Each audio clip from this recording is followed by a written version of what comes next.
Stop. What's up, everybody? Happy Friday. It's July 18th. Welcome back to another BizBuzz Live, LinkedIn and YouTube. We're locked in this morning. Want to have a good conversation with you today on BizBuzz of something that I hear a lot when I sit down with people. Is opening a restaurant in 2025 a good idea? Is buying a restaurant? Is opening a food truck? Is something in the food service business like good for 2025? That's the conversation that we're going to have today on BizBuzz Live. Stick around.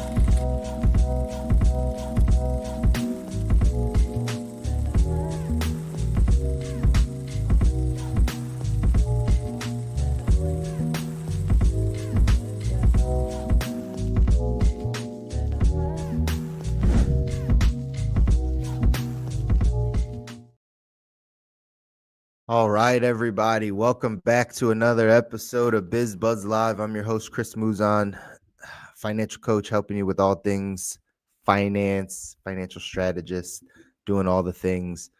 Appreciate everybody that's been supporting, that's been reaching out, that's been sharing some of the clips that you've had from this show. We're live on LinkedIn and live on YouTube, and I know this has been helping a lot of you. I've been getting a bunch of these DMs and talking to people about just ideas, just brainstorming ideas of what we need to go off and do to raise our cash flow. Remember, the reason we started this show, ladies and gentlemen, the reason I decided to come to you every Friday and have this conversation was because as a financial professional, inevitably sitting down with people, the conversation normally always comes back to cash flow.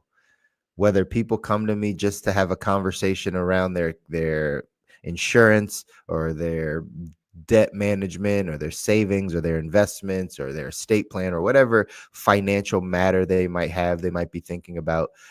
Inevitably, when we get down to it, for 90 to 95% of people, it kind of comes back to, well, how are you making money? What's your cash flow like? And cash flow just is, how much is coming in and how much is going back out of your life on a monthly basis. And in the financial space, we've done a good job, I think, a relatively good job of teaching people how to budget, how to track their money, how to become more aware of the spending habits that they have. That part's important. And again, like I said, as an industry, I think we do well with it. But the other side is, how do you make more money? Like, what if you're as low as you can go or as low as you're willing to go in your expenses and you still paycheck to paycheck, or you just don't have enough to save for the college education, or you don't feel like your retirement's getting or, getting fed properly, or maybe you're still in a lot of debt. I'm not sure, but you want to make more money. Well, what are our options? What are we doing? If you have a job and it just doesn't have the horsepower to get you to where you want to go, do you do something on the side? If you are doing stuff on the side and you realize the job is hindering you, do you branch out and do your own thing and build your own business, build something bigger? Are you okay with having just multiple jobs? Are you already a business owner and you need to scale and grow and bring in more revenue? So wherever you are, the conversation a lot of times should be around, how are we making more money? How are we bringing in more? And so that's the premise. That was the thesis of these shows here on BizBuzz, is to talk about what are some things that are happening in industry, in corporate America, in the entrepreneur space, in certain sectors, what's actually happening. And so that's what we're talking about today, is the conversation around probably the number one business venture that I think people choose to go down or have an idea to go down. And I'm not quite sure why. I have a little inkling to it, but it's the restaurant path. How many of us know, and you can raise your hand, you can drop it in the chat, how many of us know people that either have opened a restaurant or a food truck or want to open a restaurant or food truck, right? You can drop it into the chat, drop a 1 down there or drop a me down there, because almost everybody knows someone that either has attempted to open a restaurant or a food truck, some form of serving food, or they want to. It's something they talk about. It's something they say, man, I would love to open up a cafe or a restaurant or some little place, right? Like that's normally, we know people in our lives that are like that. Why is that? I believe it's because, right, food is universal. Everyone eats. Everyone likes to eat to some degree or have certain things that they like to eat. And so we believe that in business, a lot of times, the things that we like to do or the things that we might be good at, or maybe somebody's even told you you have really good food, or when people come over to your house, they enjoy eating with you, whatever the case is. At some point, we think that that is a viable path to being able to get to our financial goals and dreams. Maybe some people just, they want to open a restaurant because they've seen a bunch and they think they can do better than what else is out there and in their location, in their neighborhood, or in their community, whatever the case is. But just so everyone knows, right? Typically, I've steered a bunch of people away, and I continue to steer people away from starting a restaurant because it's really tough. Whether it's the food truck side or whether it's the full scale brick and mortar restaurant side, restaurants are tough businesses. And y'all, this is coming from somebody. Check my LinkedIn profile. I have an associate's in culinary arts. I went to culinary school, and then I worked in the industry. I've bachelor's food service management. And so I've been in the industry. I've worked in mom and pops. I've worked in fine dining. I've worked in corporate chains. I've seen a lot. I've done casual fine dining. I used to work for a gourmet cafeteria. There's all types. I've seen lots of things. I work front of the house. I work back of the house. I have a good understanding of it. And I would always steer people in away from opening a restaurant that didn't have. I'll give you guys at the end the couple things I think would make a restaurant viable or a food truck viable if you could make it happen. But I would always steer it away because the industry is very low margins. Anybody that has a restaurant should know it's very, very low margins. There's not a lot of restaurants that are doing high profit, margins. It's just the type of industry that it is. Why we had polled some restaurant owners and people and some restaurateurs and people that have done it or are continuously doing it. And people restaurant owners specifically are having struggles, right? Paying higher wages to their staff. And then the rise of food costs. So those two things, labor and food costs, keep margins low. So if you want to keep prices the same for the people that you are, for your customers or your guests, you got to find a way to make more money then. It's kind of back to what we talk about on BizBuzz. It's a cash flow issue, even for the business. It's okay, well, if expenses are rising and that's the reason why margins are getting low and they're razor thin and we don't have enough, we have to really operate very efficiently and effectively. The fact that we have those razor thin margins puts us in a position where we got to now really drive sales. We got to drive the business, because if we have any months where it's slower in sales, it's likely we don't make payroll. These are the things that happen specifically in restaurants. We're watching big corporate chains in 2025 go down. We're watching people revamp their menu. We're watching small mom and pops go away. I've watched a bunch of food trucks go away because the restaurant business is really difficult. It's a really difficult business. But again, people think that because they make good food, or because people have told them they like their food, or because it's something that everyone does, they feel like they'll be good at it. But here's something I learned from a book called The E-Myth. Highly recommended, by the way. The E-Myth, letter E, myth, M-Y-T-H. It's by Michael Gerber. Talks a lot about systems and things. And in that book, he talks about like kind of this three-headed monster that's needed in order to build a business. You need the technician, you need the manager, you need the entrepreneur. The technician is the person that does the work of the business. So this is, and I learned this from this book, but this is important for all of you that are thinking about starting a restaurant, have already started, whatever, you got the idea for it. You got to understand that the technician of the business, the person that does the work of the business, does not determine the success of what the business must do or how the business runs. Said another way, if you make good pizza, you're the best pizza maker. It does not mean you will have the best pizza restaurant. It does not mean you'll be able to be successful at selling the most pizzas. Just because you're the technician and you know how to do something does not mean that that business will be successful in doing that thing. I hope that's making sense, because a lot of people that are starting restaurants or thinking about starting restaurants, they don't understand that concept. They really think it's just about the food. Like, I know I make really good ribs. I know I make really good this. So let me just go sell that and people will eat it. If I build it, they'll come type of model.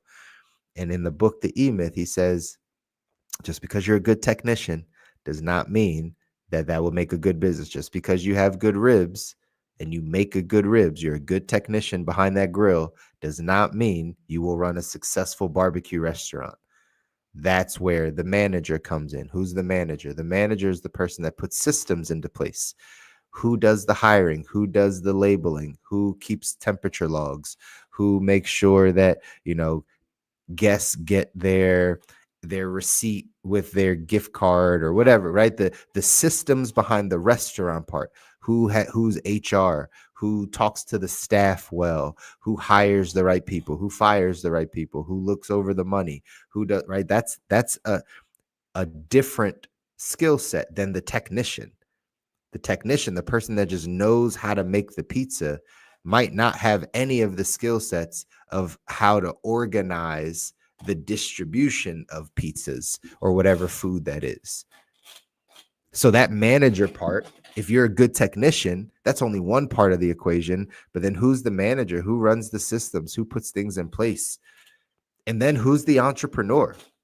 That's the third part of this, like, three-headed monster Michael Gerber talks about. Who's the entrepreneur? The person that's at the helm of the ship, the person that says, hey, there's an iceberg up ahead, we should go this way. The person that says, hey, we should collaborate with this group of people. Hey, we should start marketing in this area. Hey, this should be the creative for this signage. Like, who's the person that has the vision, that's casting where this restaurant is going, what can be done in the future, how to get the name out, how to do brand deals, whatever, partnerships.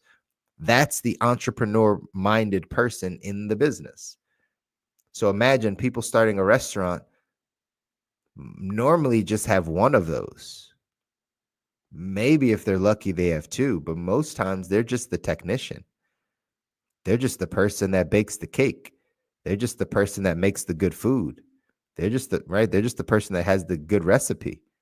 That's what they do. But for the success of the business, you need the other parts. You need the other parts. And that's important for people going into restaurants. That's important for people thinking about buying them. You got to understand that all those things are necessary. So just because you make good food does not mean you will have a successful restaurant.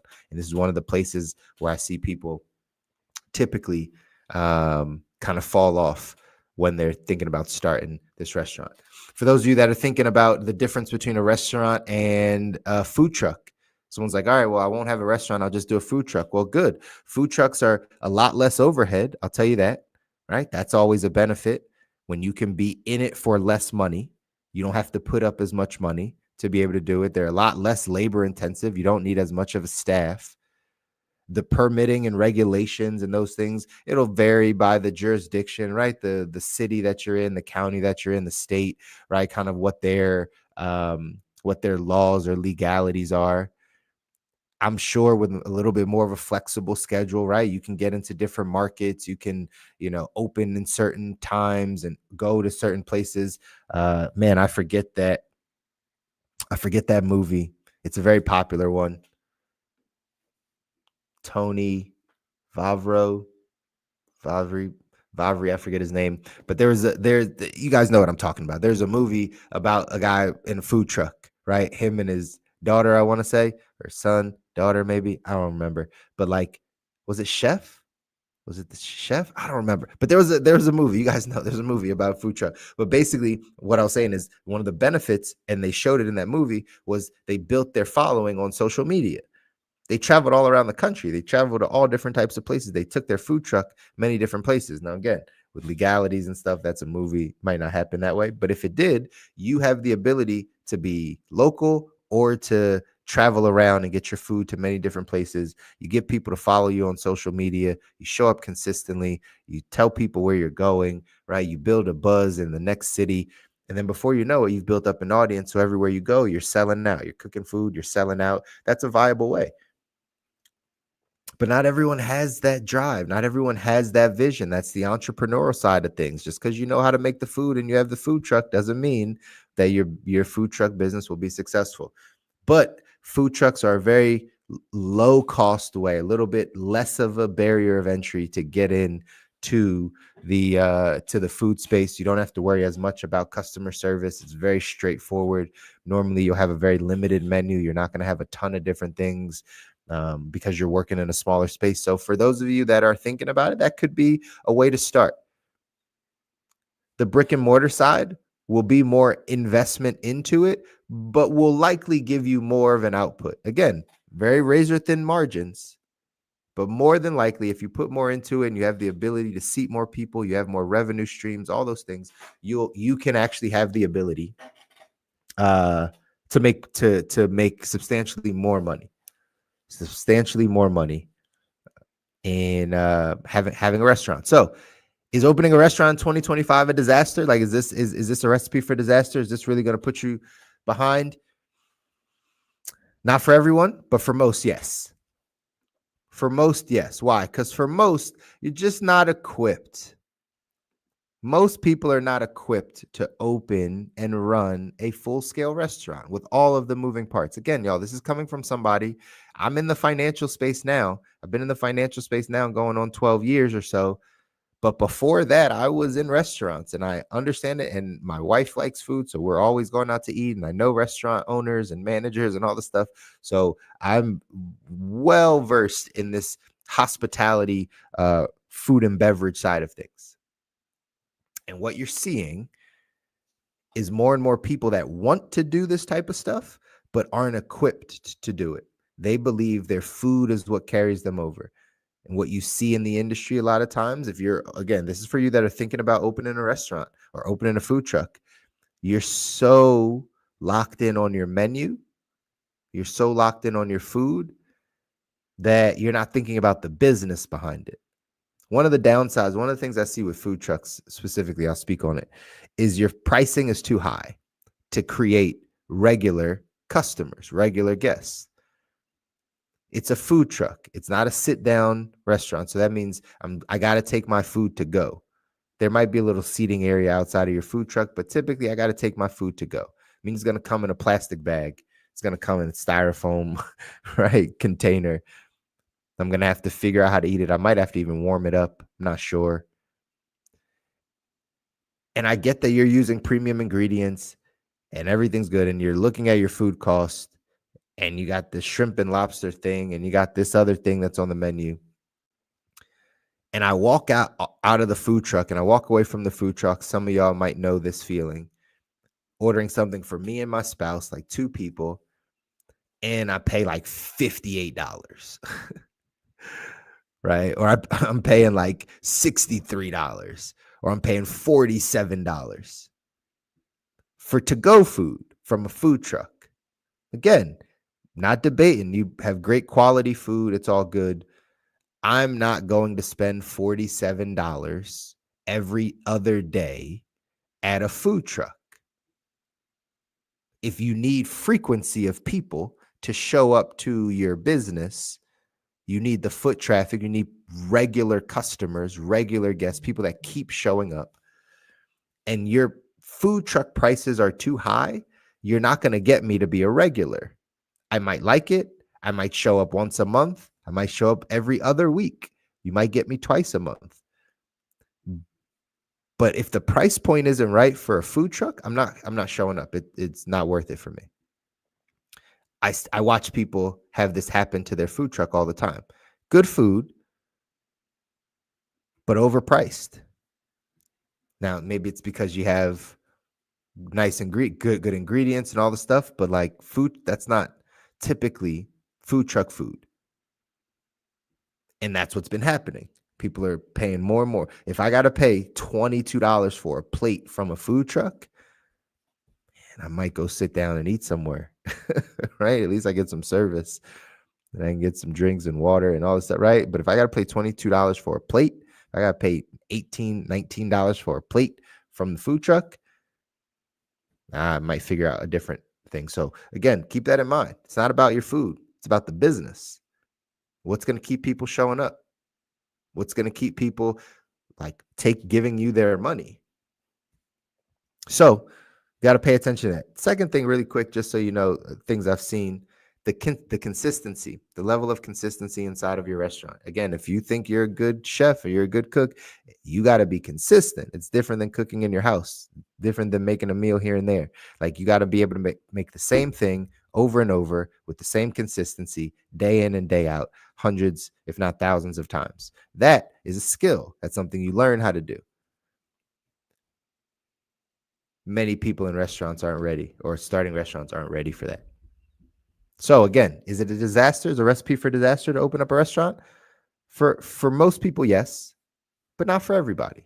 But for most people, yes. Now, how would you make it not a disaster? Some key things to pay attention to if you're in this ballpark. So, number one, what is your menu? And have you worked out your food costs? Not just what you want to serve, but have you worked out your food costs? Here's a good idea. I really like the single item menus. Like, if you did start a food truck for mac and cheese, or start a food truck for French fries, or start a food truck for, right, something that is like one item that you kind of can customize or has different versions of it. Very low cost, very low food costs, very easy to make it happen, right?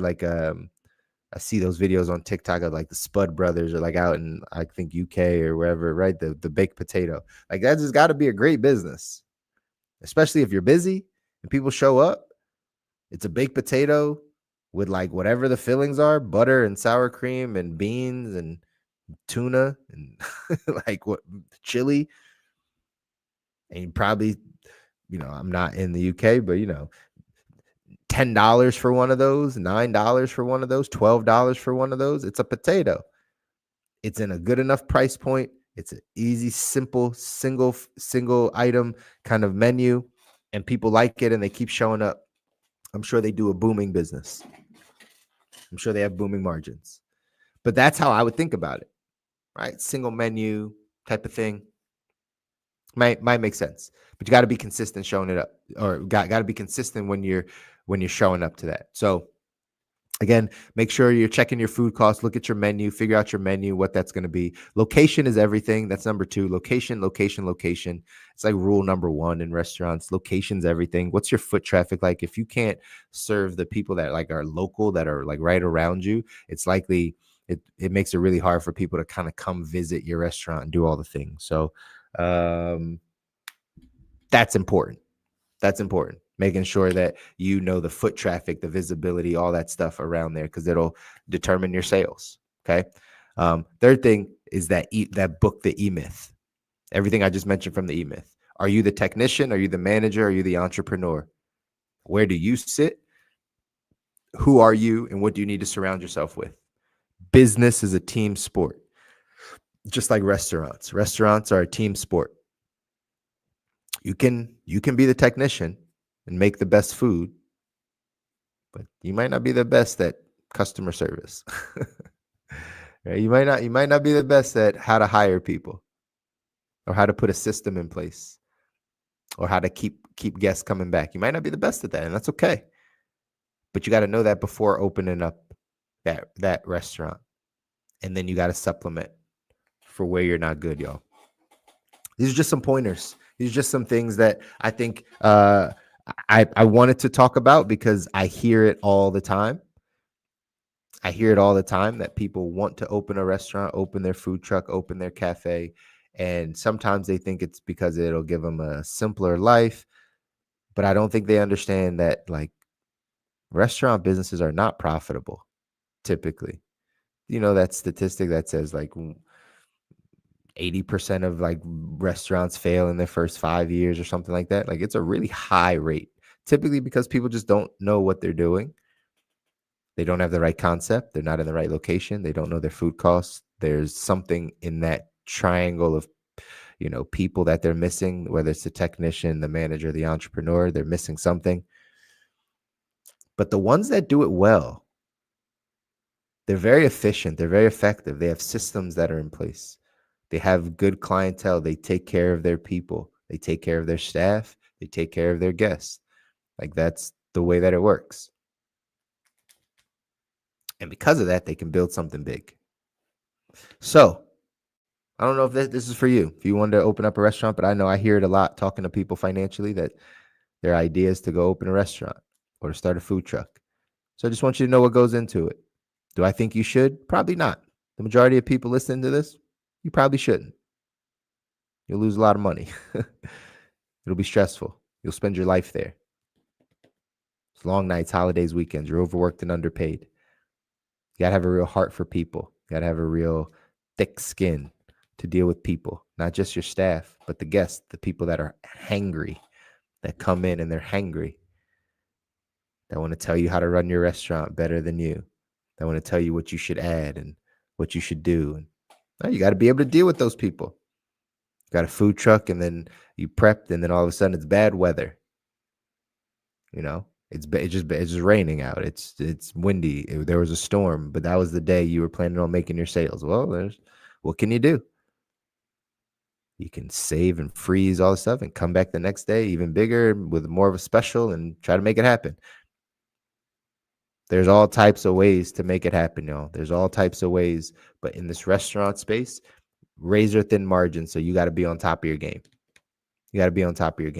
Just wanted to share that with you because I know a lot of y'all are thinking about it. And as you're thinking of ways to improve your cash flow this season, this summer, as you're thinking about ways to go out there and build more discretionary income, you want to make your dreams come true. You want to start that business that's really going to pay you back.